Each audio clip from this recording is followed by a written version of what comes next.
after parking her car in front of the union office where she will greet volunteers for her insurgent congressional campaign. The 51-year-old political science professor at Washington State University darts back out into traffic to help a woman push her stalled Nissan Sentra out of a busy intersection. "Be careful." Long's communications director, Will Casey, yells as he runs after her. As the stranded vehicle rolls safely into the lot, Long, wearing khaki cargo pants, tennis shoes and a navy t-shirt advertising her candidacy, waves to the driver and enters the labor center. "She was crying for help," she explains.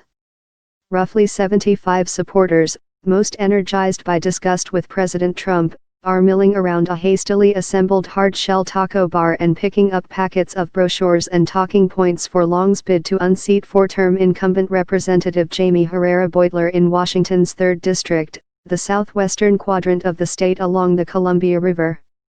When asked what motivated her to go door-to-door for Long on a Saturday, retired teacher Betty Cooper, 67, reels off a litany of complaints about Trump that included the kids on the border, the crookedness, the constant lies.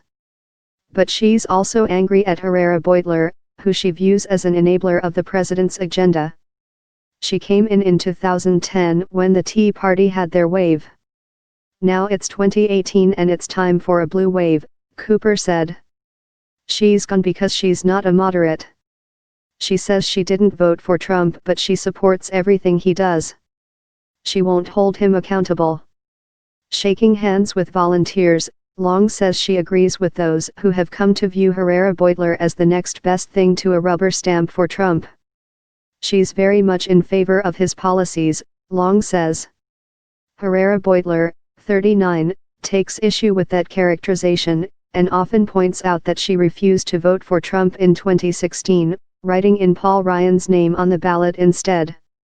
"Some of the biggest proposals President Trump had I had to stand against, like the health care bill," Herrera Beutler told NewsPulse News in a Friday telephone interview from Washington, D.C., "and I had to tell him, I'm sorry, this isn't keeping the promise of replacing Obamacare with something better that you and I made to voters, so I can't support it. I stood up to him on drilling off the coast. That would have had a pretty negative impact on our crabbing and fishing industries." Still, according to the website 538, since Trump became president, Herrera Beutler has voted with him 91% of the time. When the crowd sits down, Jenny Donaghy, a volunteer with Swing Left, a liberal grassroots group that has been identifying Democrats they believe can help the party retake control of the House of Representatives, presents Long with an oversized novelty check for $46. "But since we had this made, the amount has gone up," Donaghy says. "We're actually giving her $119,000. While roughly half of the donations to Herrera Beutler's campaign have come from super PACs, Long has largely relied on individual donations. As a result, Herrera Beutler has raised 3 times as much money through July 18. Yet the advantages of incumbency have been limited in a year when many voters are seeking to put up a roadblock to Trump's agenda. "I certainly wouldn't say I'm worried," Herrera Beutler says. "I would say that this year voters are definitely sitting up and paying attention because there is so much noise coming out of Washington, D.C., so I definitely think there will be increased participation, increased interest.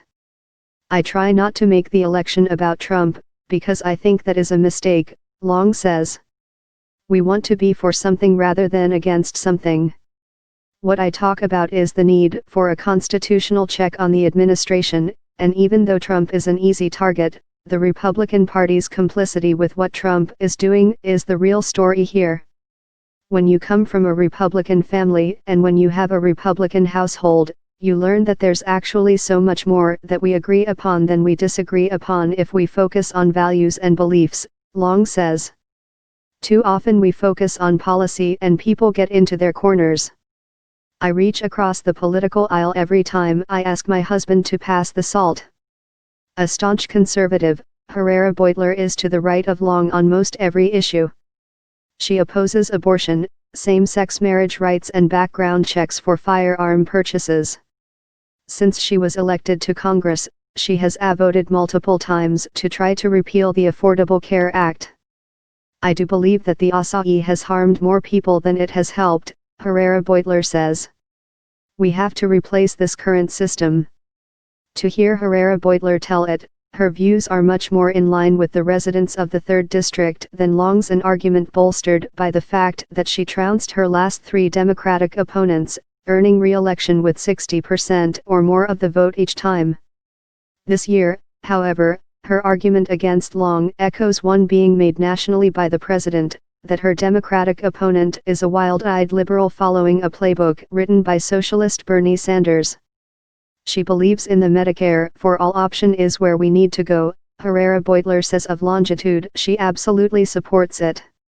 I will not support that.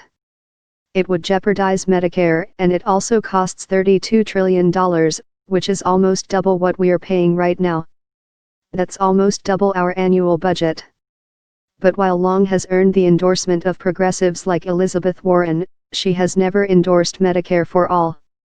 Introducing herself to neighbors in cul-de-sacs of the North Garrison neighborhood, just blocks from her own home, Long asks each resident what issues are on his or her mind. The answers range from the need to better fund public education and crumbling infrastructure to the dismay at Trump's bullying style of governing. It's those answers that have many Democrats here believing that the 3rd District is poised to flip. While there's little polling to gauge how the race is trending, both candidates have pointed to the results of the August primary in which Herrera-Beutler, facing 6 challengers, received 42% of the vote to Long's 35%. When the total votes for all candidates were combined, however, the Republicans accounted for 51% while the Democrats received 49%. Last week, one of the Republican also-rans, retired electrician Michael Courtney, endorsed Longitude. If I could get 10% of the Republicans to jump on board, that would give me a very comfortable margin, Long says. But as the two women head into a much-anticipated candidate forum Tuesday night, Long isn't taking it for granted that anti-Trump sentiment will be enough to get her elected to Congress. Asked if she believes the blue wave is building, she hedges. As to whether her husband will be part of it, she laughs. I'm still working on it, Long says. I have his overwhelming support, and I'm almost positive he's going to vote for me.